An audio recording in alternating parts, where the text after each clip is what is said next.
Guys, so in this video we're going to talk a little bit about the differences between philosophies. We're going to look at Aaron Judge and what he's been doing this year, and then we'll come back and talk about the swing down methodology as compared to deep barrel turn, and we'll explain the differences after we watch these two videos.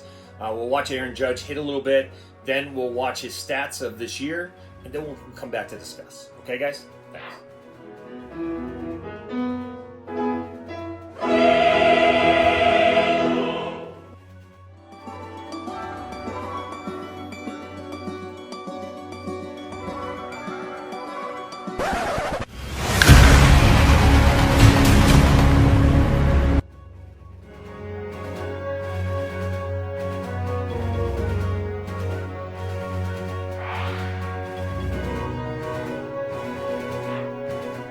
Okay, so you watched that short clips of Aaron Judge on TikTok, and now let's discuss a little bit about the swing down methodologies as compared to deep barrel turn.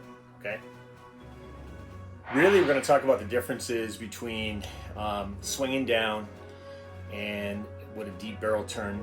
You know, and this whole hitting Twitter war that's going on between Jeff Frye and Teacherman and anybody else that wants to chime in about what they think about hitting, I think is pretty stupid. I really do. And I think most of the stupidity to me is coming from ex-players who don't really educate themselves on what the swing is doing. Now, I'm going to go on the record and say that I'm a deep barrel turn guy. I'm not a swing down guy. I put a lot of value into getting on plane early. So again, a lot of the stuff that we talk about, you know, has to be broken into pieces to truly understand what somebody means about the swing.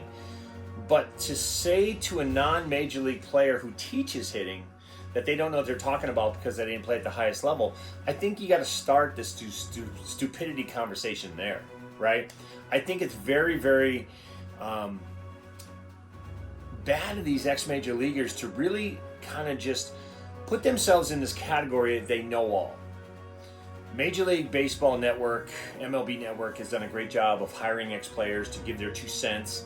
And their 2 cents, probably some of their comments aren't worth 2 cents.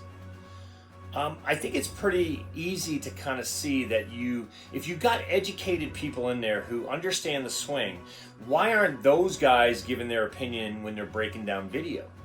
It's nice to get a major league player on there who you've seen and you loved as a player, and then they give their 2 cents on the swing, and it doesn't really match up with what's really happening in baseball today.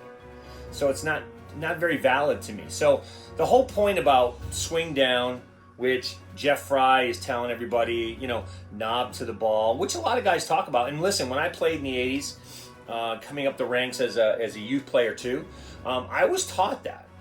I also did a piece for Little League dads because my dad was my coach for many years, like many players, their fathers are their coaches. And I always say, you know what you don't know, okay?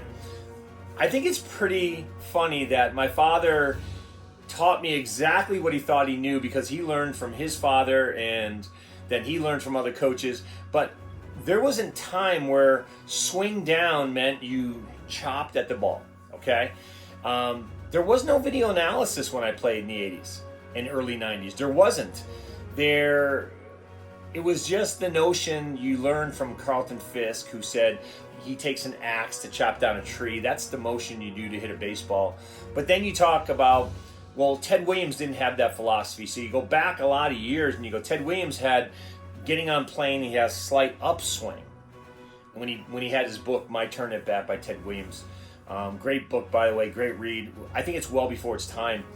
But I think what's relevant in today's game is there's 2 rules of thumb, and I think you can't just get rid of one because you didn't play Major League Baseball.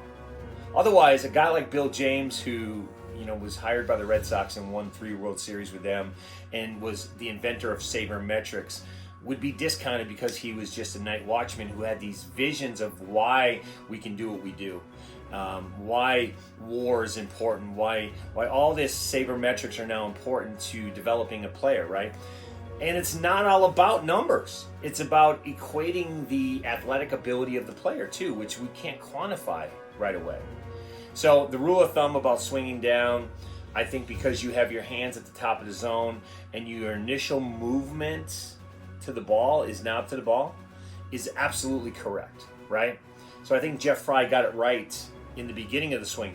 What makes it not correct in the middle of the swing is that we don't throw our hands to the ball and we don't continue with the knob to the ball.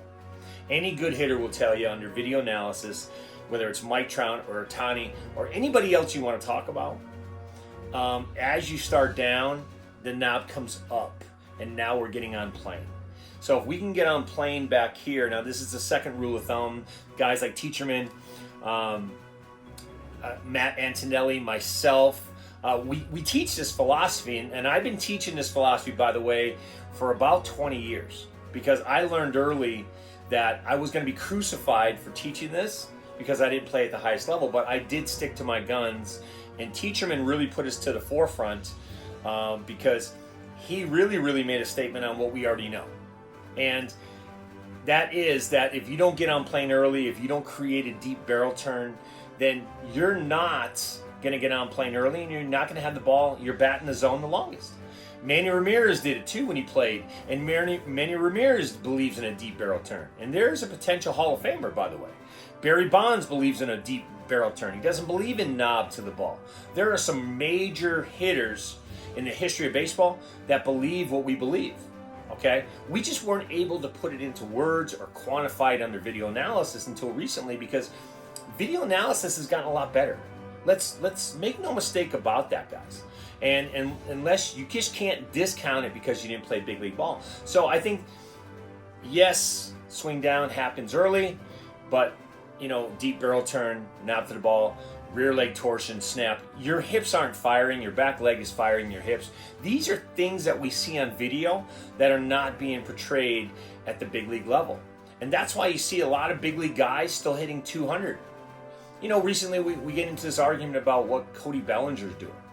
Well, people are talking about Cody Bellinger and they're not really addressing the problem.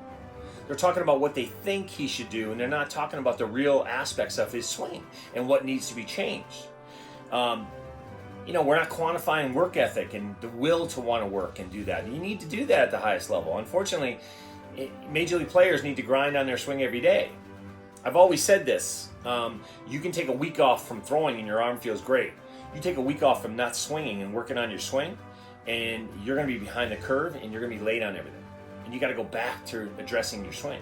So, I'm a deep barrel turn guy. A lot of guys have commented that I'm a Teacherman guy. I'm not a Teacherman guy. I have my own philosophy. But I'm going to say this about Teacherman. Congratulations to him, his main student. He validates his philosophy.